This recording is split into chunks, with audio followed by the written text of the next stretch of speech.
Salvete omnes. Let's continue with the Aeneid, Book 1.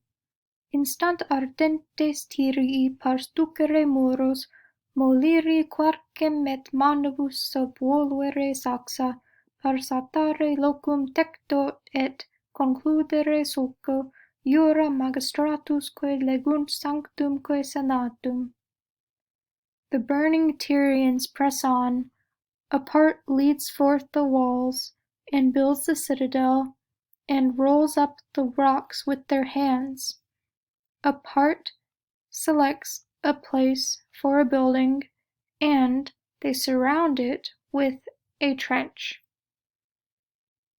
They select laws and magistrates and a sacred senate.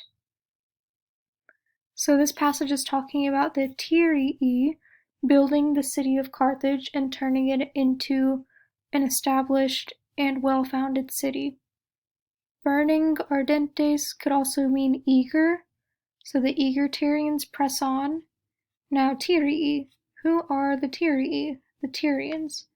The Tyrii is another way of saying the Carthaginians, because the Carthaginians are actually immigrants who hail from the city of Tyre in Phoenicia. That's where Dido's from, and she brought her followers here to Carthage to found a new city whenever things got bad with her brother Pygmalion. So, the Tyrii are the people from Tyre, the Tyrian colonists in what is now Carthage. They are the Carthaginians. Now here we have historical infinitives. I have them underlined: ducere, moliri, subvolvere, optare, concludere. And historical infinitives they appear as infinitives, but you're going to translate them like they're actual verbs. And usually there will be a note telling you where historical infinitives occur, so you just translate it as a regular verb.